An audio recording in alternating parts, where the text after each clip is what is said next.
तो आइए, जीडीसीसी महेशपुर में आप लोगों का स्वागत है।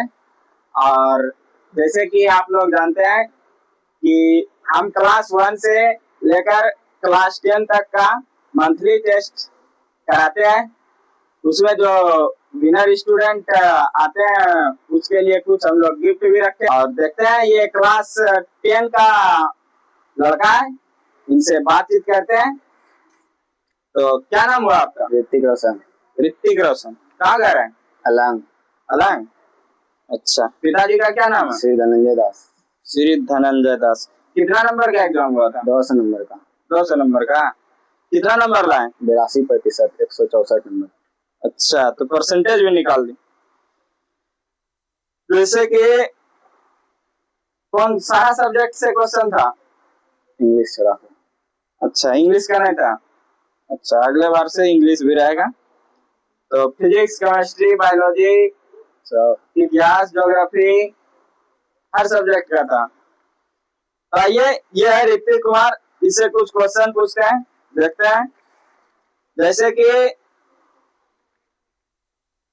हिंदी का पहले पूछ लेते हैं।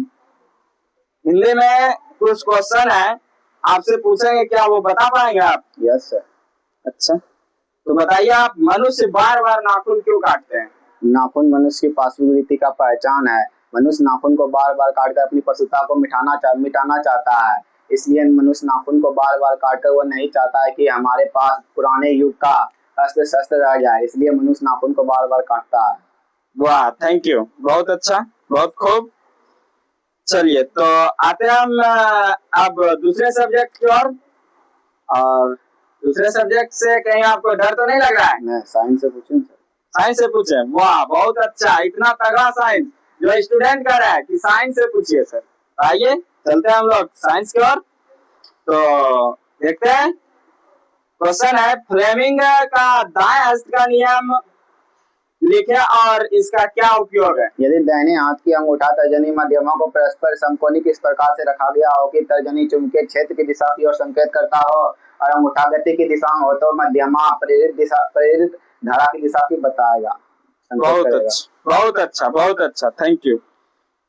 तो साइंस में ही अब हम दूसरा क्वेश्चन लेते हैं और आपको बताना है, हीरा विद्युत का सुचालक होता है। नहीं, गलत क्वेश्चन। गलत क्वेश्चन है? Yes sir. हीरा विद्युत का सुचालक होता है ग्रेफाइट सुचालक। और ग्रेफाइट सुचालक। तो देखिए, स्टूडेंट में ऐसा टैलेंट होना चाहिए जो कि क्वेश्चन हमने जांच किए कि देखते हैं स्टूडेंट आखिर कहां तक है, लेकिन ये हमारे बच्चे क्वेश्चन ही पकड़ लिए कि क्वेश्चन क्या है, गलत है। आइए देखते हैं। ऋतिक कुमार, क्वेश्चन है, हीरा विद्युत का सुचालक होता है जबकि ग्रेफाइट विद्युत का सुचालक क्यों होता है? ग्रेफाइट के प्रत्येक कार्बन अन्य 3 कार्बन परमाणुओं से जुड़े रहते हैं, जिसमें एक इलेक्ट्रॉन मुक्त अवस्था में रहते हैं, जो परतों के बीच आसानी से गति करते हैं। इसलिए ग्रेफाइट विद्युत का सुचालक होता है। परंतु हीरा के अन्य 4 कार्बन परमाणु जुड़े रहते हैं, जिसमें इलेक्ट्रॉन की मुक्त अवस्था में नहीं रह पाता है, जिससे धारा गति नहीं कर पाती है, इसलिए हीरा विद्युत का सुचालक होता है। वाह, बहुत अच्छा, बहुत अच्छा ऋतिक कुमार। तो क्या आपको लगता है कि हम दूसरे सब्जेक्ट की ओर जाएं? Yes sir. तो केमिस्ट्री बायोलॉजी कहीं भी? Yes sir. कहीं से भी पूछ सकते हैं।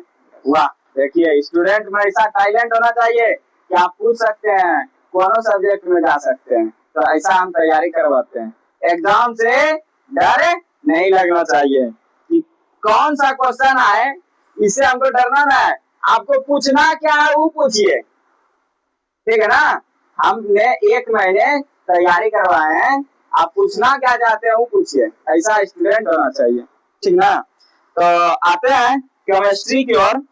तो केमिस्ट्री से कुछ क्वेश्चन याद है? फंक्शनल ग्रुप क्रियाशील समूह बताइए। क्या आप बता सकते हैं? Yes sir. बताइए तो। कार्बोक्सिलिक अम्ल का COOH, aldehyde CHO, ketone CO, ethane ethane ना है sir, ether O, amine NH2। बहुत अच्छा, बहुत अच्छा, गड़बड़ाना नहीं है, ठीक ना? कैमरे के सामने पहली बार शायद ये आ रहे हैं बच्चे लोग, ठीक है? डिजिटल बोर्ड के सामने पहली बार आ रहे हैं, इसीलिए थोड़ा सा घबराहट हो ही जाती है। क्या दूसरे सब्जेक्ट में जाए? Yes sir. तो हम आते हैं बायोलॉजी में। क्या बायोलॉजी से डर लगता है? ना। नहीं। क्या क्वेश्चन याद हो जाता है क्लास में ही या फिर रटना पड़ता है? क्लास में याद हो जाता है। क्लास में याद हो जाता है। चलो बहुत अच्छा। आप बताइएगा कि मनुष्य में श्वसन क्रिया का वर्णन करें।